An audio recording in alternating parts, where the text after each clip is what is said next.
and gentlemen, Pinoy Idol. Kumustahan? Last August 23, 2023, nang ating makilala ang matibay na produkto ng Lapecto Lapel and Wooden Products International. Ito ay gawang Acacia, yung mga kanyang kitchenware. Acacia. Kaya naman po para sa ating kumustahin sa taon na ito, ating binabalik ang magaling na owner ng Lapecto na si Mr. Isaias Padua. Go Green, Go Local. Hello, sir. Hello, good morning Kong Pichay at Madam Ivona. Ay, Joanna. Iyan, good morning Yes, po. good morning po sa inyo. Kumusta na ang negosyo dyan? After nag-guest ka rito, kumusta naman? Nandiyan kayo sa Cagayan, ano? Nandito po kami ngayon sa San Mateo, Isabela. Dito Isabela pala. Mabuti naman ho ngayon, Kong. As of now, mayroon ho kaming shipment going to France. Wow! Nag-export Congratulations! Unti-unti na tayong nakaka-recover doon sa pandemic na nangyari na talagang walang-wala. Ngayon po, unti-unti tayong bumabangon. At medyo nakakaangat ng konti. Ika-angat. So, salamat po. Salamat po Kong at Joanna sa programa ninyo nung nakaraang interview ninyo sa akin. Medyo dumami ho yung mga customers natin. At ang maganda po sa amin ngayon, nagkaroon kami ng outlet dyan sa Festival Mall Alabang. Good. At mayroon dun ho kaming display center ngayon. Kaya natutuwa po ako sa nangyayari.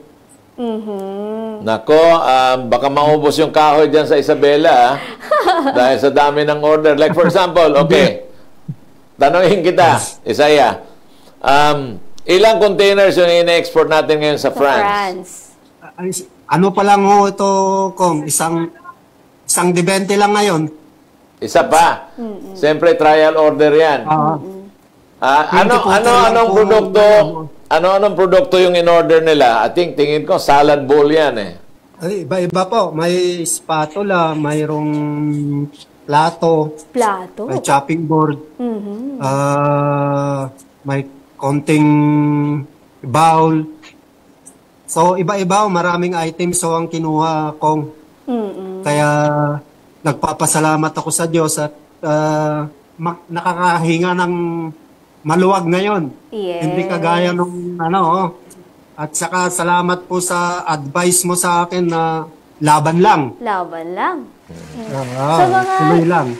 Sa mga hindi po nakapanood last time, si Sir Isaiah po ay kinuha na ng $150,000 ng Daiso.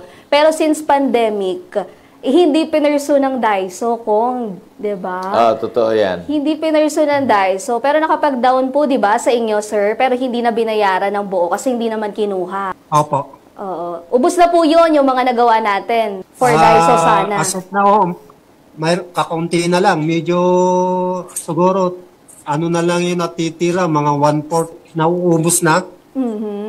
Mabuti naman. Opo, kaya masayang-masaya ako kami at makakapag-umpisa.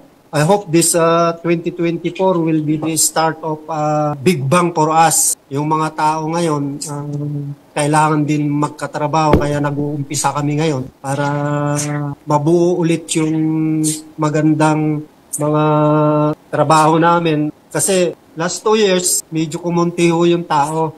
Ngayon, nag-hire ho ulit ako para makapag-umpisa ng medyo mas malaking output ng products namin.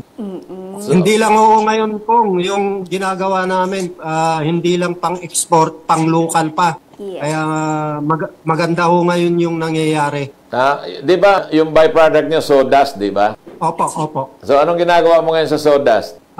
Ang ginagawa ho namin sa sawdust ngayon, yung mga kasamaan ko sa DTI, yung gumagawa ng mushroom, sila yung kumukuha. Kung ginagawa nila, kumbaga mushroom growers, yung mga mushroom growers. Totoo yan. Ilalagay nila sa plastic yan. Tapos may mga pataba ilalagay. Tapos diyan, mag-grow na yung mushroom. Actually, in the US, yung mga wood chips, ginagamit yun sa garden. Yung wood chips sa US, yun ang ginagamit nila sa garden at binibenta nila as wood chips. So, ikaw, pwede mo rin ibenta yan sa mga nag-garden. Yung sawdust. Kasi parang fertilizer din yan eh. Mga plantita. Tama ho. Naubos nga ako marami ho silang nagpupunta rito. Sabi ko, kasamahan ko naman sa DTI kahit na minsan nga palit sako na lang yung ginagawa. Pag kasi sinasako ko po yun, pinapalitan lang nila sako, parang tulong ko na rin sa kanila. Aba, hindi po pwede yan. Kailangan na negosyo to, negosyo to. Sabi ko nga sa inyo, noong araw na yan, yung sawdust, pwedeng magamit yan na pang-garden. Kasi in the US, ito yung mga wood chips eh. Yan ilalagay nila sa garden. Opo. Pasok na kung yung wood chips ko talagang kinukuha rin ng nagma-mushroom ngayon, mushroom growers. Yung isang sako, binibenta ko lang ng dahil napakarami, 10 piso. 10 piso? At least may income ka. Hindi yung papalitan lang ng sako. Yun po yung ko ngayon. Baka tumaas na yung diesel at sa gasol, baka gawin ko na rin 15 pesos per sacks. Totoo. Alam mo, kung gagawin mo nga yan, i-pyrolysis mo, pwede yung magiging wood char. And then, pwedeng maging raw material sa fertilizer, organic fertilizer. Yung pyrolysis, ibig sabihin, huwag mong sunugin kasi magkakaroon ng ash. Kailangan, gagawa ka ng mga chamber, pagkatapos vacuum yun, tapos lagyan mo ng apoy dito sa dulo. Pag umabot ng 1,500 degrees centigrade, yung init ng loob ng, ng chamber, talagang magiging parang charcoal yan. Pero that charcoal ay hindi nasunog yan, walang ash yun. Itim lang siya.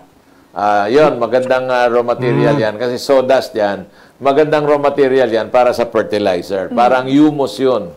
Tawag niyan humus. So, mahal ng humus. Ang humus, siguro, mabibili mo yan I think, mga $200 per ton. Mahal. Mahal. Pero siyempre, may cost ka naman yan kasi susunugin mo eh. May kailangan mo ng apoy. Pero hindi direct fire kasi maaabo yan, magiging abo. Abo na.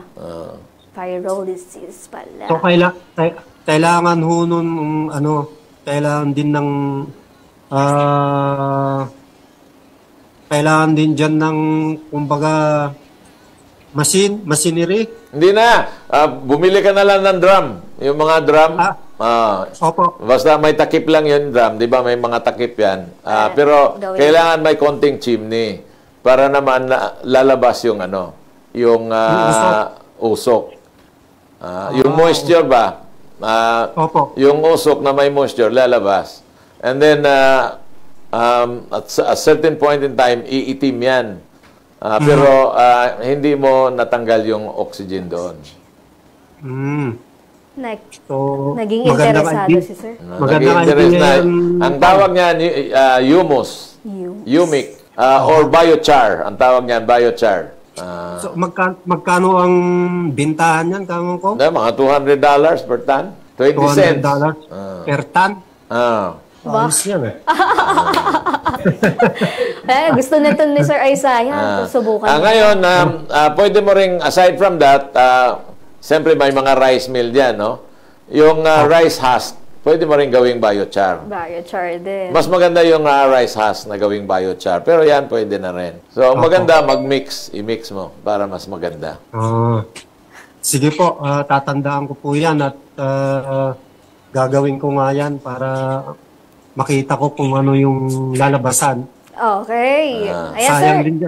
Sayang din kasi. Sayang. I mean, alam mo, like for example, sa Amerika nga, yung mais, ang ginagawa nila ng mais ay kinukunan nila ng coconut oil. Or, niluluto nila yon pagkatapos ini-extract nila yung starch. Pag naluto na nila, lalagyan nila ng yeast para magiging alcohol yon. Yung byproduct noon, ginagamit na feeds. Pagkain So, ng hayop. dapat walang tapon. Kasi kung magtatapon ka, sayang naman. So, yun yung byproduct mo, yung biochar.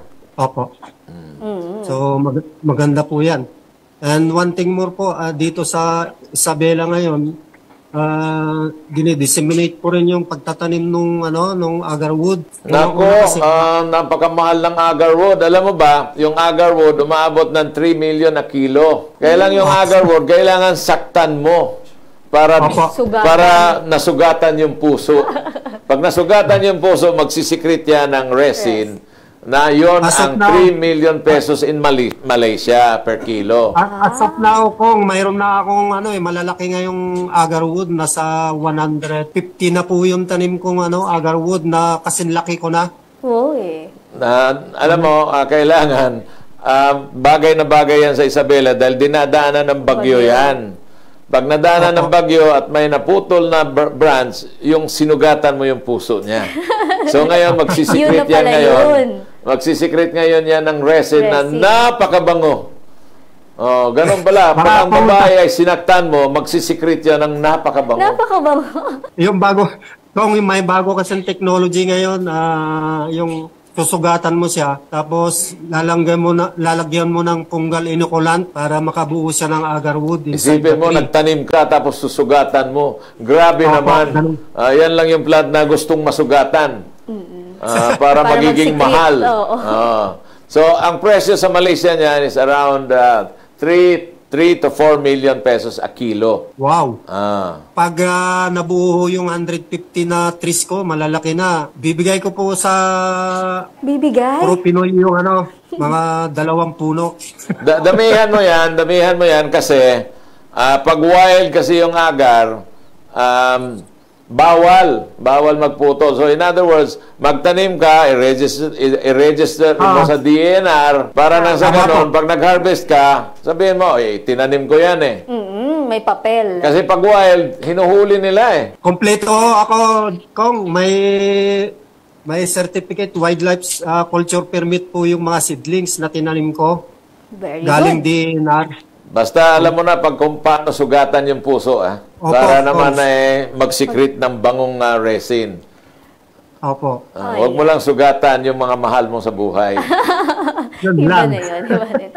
Sir, saan po ba mabibili ang ating mga produkto para sa mga pro netizens nating interesado?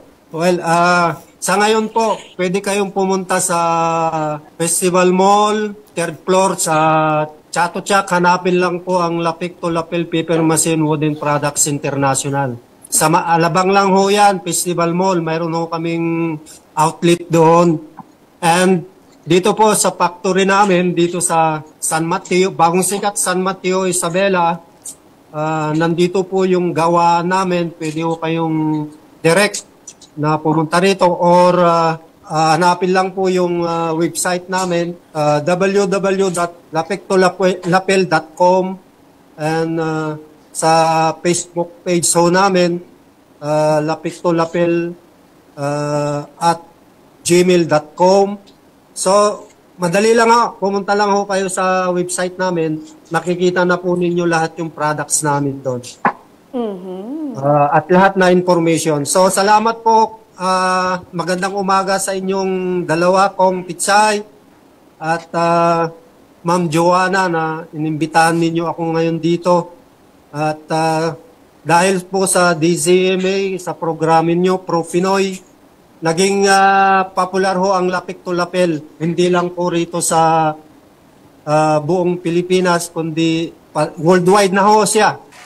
So, So, baka pwede mong balikan din yung Japanese market mo, yung Daiso. Mayroon na nga ako nag-i-email sa amin, pero daan-daan muna akong kasi medyo malaki yung nila volume yung nila, kaya sabi ko, daan-daan muna. Diyan ba sa Isabela, meron bang mga taong nagtatanim dyan ng acacia? Kasi yung raw material mo dyan ay acacia wood, right? Yes po, marami pong tanim na acacia rito. As of now, yung acacia, pag nasabi ko po nga sa inyo, once na pinutol mo, parang kabutiho yung uusbong kasi yung bunga niya nahuhulog lang eh. Oo nga. Oo nga. Nahuhulog tapos tumutubo. Nasubukan mo ba yung Jimelina? Napakaganda kasi ng husband ng Jimelina. Planted species rin yan. Hindi ko pa nasubukan yung Jimelina kong. Maganda ang kulay niya na dilaw, yellowish, tapos napakaganda ng haspe. Parang yakal siya. So magtanong ka dyan sa DNR, tanongin mo sila, saan ho ba makakabili ng Jimelina? Para nang sa ganun ay dalawa yung kulay ng produkto mo. Yung iba kasi gusto nila yung medyo light color, yung Jimelina light color yan. Opo. So far, dito po sa Isabela, maraming tanim na Jimelina eh. Magsubok ka. Subukan mo. Makikita mo, napakaganda niyan. Itatry ko po kung ano yung comparison, titignan ko po. Okay. Sige, then get back to us. So, can you address our viewers and listeners kung magkano yung presyo mo at magkano ang discount ng mga resellers? At ikaw ba, nasubukan mo nang mag-offer sa kultura? Kasi yung kultura, nagkikerry talaga yan ng mga Filipino products. Yes po, nung hindi pa pandemic, nakapag-supply na kami sa Kultura. sa kultura yata at saka what's this Kabayan, ano ba yung dito sa Makati, nagsusupply na rin kami doon dati. Ito yung mga nagtitinda ng mga Filipino products. Yung Balikbayan, Doc. Balikbayan. Yes, nakapag-supply na kami dati ron. Kaya lang, medyo matagal ang ang bayan. Investment. Kailangan ng mahabang PC, no? So anyway, maraming salamat, Isaiah. Maraming salamat at sa susunod pag nasubukan mo yung Jimelina, magpadala ka sa akin ng sample at sasabihin ko talaga sa iyo, sigurado ako maganda yan. Opo. So, thank you rin po kung Ma'am Joanna. Thank you po. Sa lahat po ng viewers natin, tutukan lang natin ang Pro Pinoy. Napakalaking tulong sa mga negosyanteng maliliit. Si Kong at saka si Joanna, marami yung natutulungan. So, thanks God at mayroon tayong programang Pro Pinoy. Salamat po. Maraming salamat. At sana naman ay talagang mabilis yung pag-unlad ng ating negosyo. Yay! Salamat po. Ayan, thank you po at good morning po dyan sa inyo.